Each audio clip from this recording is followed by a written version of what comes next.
It has been a wet morning and it is expected to continue tonight. Right now we are taking a live look outside at Sacramento, Stockton and Lake Tahoe. You can see raindrops and cloudy gray skies. We know more rain and snow and wind is returning. As another storm rolls in, people are still cleaning up and assessing the damage from rain this morning and over the weekend. Take a look on the left side of your screen. This is rain from this morning, and on the right side, that's a look at the snow falling on I-80 near Donner Summit. Meteorologist Heather Waldman is here. And Heather, when will we see more rain and this wind and all of this weather mix we're seeing return? Yeah, let's start off by focusing on this little break that we're getting. It's dried out in the valley. We are drying out in the foothills, but you saw that view up at Donner Summit. Yeah, that's going to be looking like that for the next little bit here. We still have snow falling over 7,000 feet, but you can see the radar across the rest of the valley. Much quieter, perhaps even getting some breaks of sun in the northern part of the Sacramento Valley, but the closer view shows some light rain still hanging around Arnold, maybe a few showers around Sonora. You head south towards Coulterville, a little bit of light to moderate rainfall there. Since last night, most valley spots picked up anywhere from 1 inch to 1.5 inches of rain. Vacaville kind of the outlier there, close to 2.5 inches, but overall those rainfall amounts were about what we were expecting at this point yesterday. Here's round two. This is the system that'll be coming in first thing tomorrow morning. We are mainly dry until then, so today pretty quiet. The rain is going to restart early in the day on Tuesday. We do have some flooded streets out there, and we are watching for the potential for some flooding on some area streams and creeks. But here's Futurecast to show you again. The rest of today is dry, but by 4 or 5 a.m., this next line of showers and maybe even a few embedded thunderstorms will come in with some briefly heavy rain and some gusty winds as well. So it's going to be another very early wake-up call for those light sleepers out there between the rain and the wind. And then the overall idea for Tuesday is kind of off and on showers. Today it was that widespread, steady, soaking rain in the morning. Tomorrow we have the rain chances throughout most of the day, and you can see the snow levels coming down there as well. That's something we're going to talk about a little bit later, and Brittany will go over totals in about 10 minutes too. All right, we'll see you then, Heather. Thank you. Right now, thousands of people are without power. You're looking at a live look at how many SMUD customers are without electricity. More than 34,000 customers are impacted. SMUD says they are actively working to restore power to everyone. In the last 24 hours, SMUD has restored power to more than 90% of the customers, and then SMUD will continue to work to restore power for the remaining customers. And crews are working at full capacity. We have more than doubled the number of teams who are out there trying to restore power as quickly, but also as safely as possible.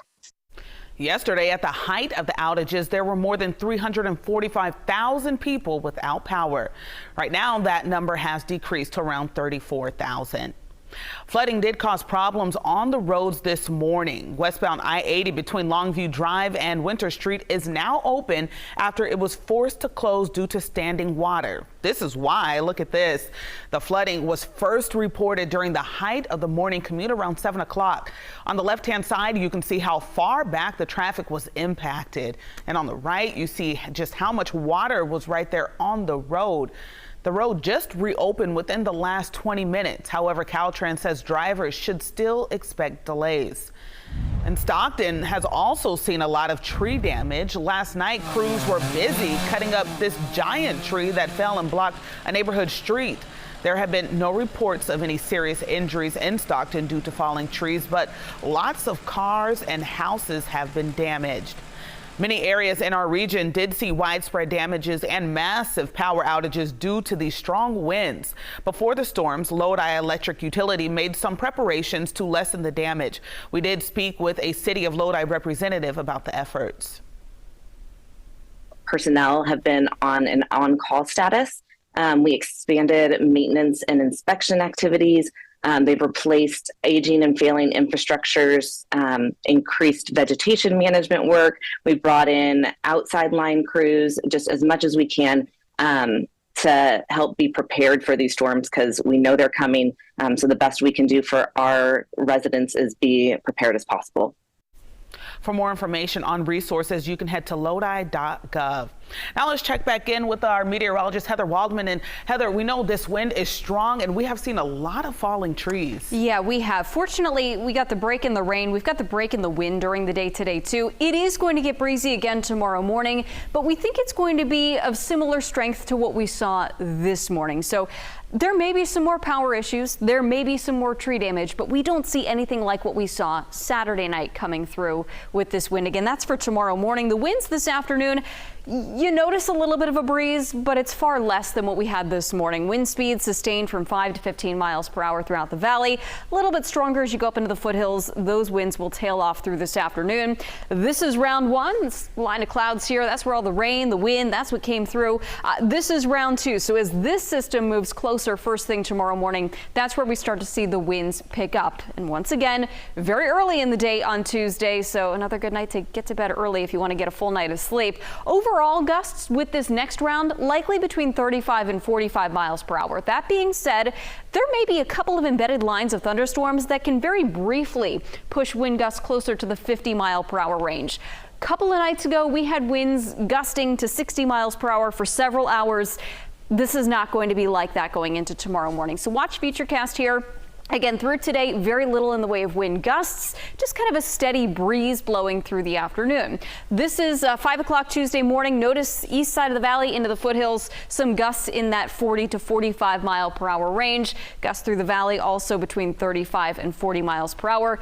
And the trend, just like today, is for the wind to back off again tomorrow afternoon. So Brittany, breezy again to start the day tomorrow and then quieter. We'll be back with a look at the 7-day in a few minutes. All right, thank you, Heather. President Joe Biden has approved Governor Gavin Newsom's request to declare a state of emergency in California due to these storms. Newsom says this request is similar to what states bracing for hurricanes make ahead of time. For now, emergency management officials say the state has 28 high water vehicles pre-positioned all along with 4 rescue helicopters, ambulances, and other resources they say are ready to respond. The governor and other state leaders say they are concerned about the amount of lives already lost in storms just this past week. Governor Newsom's formal request to the White House is in addition to the emergency declaration he approved for the state last week. In our area, the counties included are Sacramento, El Dorado, Placer, Stanislaus, Merced, and Mariposa. Closer to the coast, it includes Mendocino, Monterey, Napa, San Mateo, Santa Clara, Santa Cruz, and Sonoma. And in Southern California, Los Angeles, Riverside, San Bernardino, and Ventura. These counties were specifically named in the emergency declaration, but it is a statewide order. The order authorizes FEMA to identify, mobilize, and provide equipment and resources that help alleviate the impacts of the emergency. The federal government will provide 75% of the funding, and Andrew Grant has been named the officer in charge of the recovery operations. Right now, there are 2 evacuation warnings to tell you about in El Dorado County. The first warning is from Highway 50 and Whitehall. This same area was evacuated New Year's weekend. The second is along Highway 49 from Union Mine Road to the Amador and El Dorado County line. The El Dorado County Sheriff's Office is asking those who do require some additional time to evacuate, which includes those with pets and livestock. They're asking people to consider leaving right now. Several evacuation shelters have been set up in Sacramento County to help out. The list is right here on your screen, and it also is available for you online at kcra.com. If you have pets, you want to be sure to check with the shelter beforehand to see if they are accepted. Transportation is also available if you need it. Just call 211 if you're within the county for more information. An evacuation warning is also in effect for a portion of Vacaville along Alamo Creek. This is between Tulare Drive and Peabody Road. That's between Marshall Road and Alamo Drive. Here's an image of the flooding in Alamo Creek. A viewer sent us this picture this morning. You can see it right here. High water concentrated right in the center of this neighborhood, and you can hardly see the street in some of that picture. Our weather coverage does continue around the clock and on the KCRA 3 app. You can download it. It's free. And right there, you can follow the latest on the cleanup efforts, the road closures, and sandbag stations. We're also tracking any new rain, snow, and wind on the way.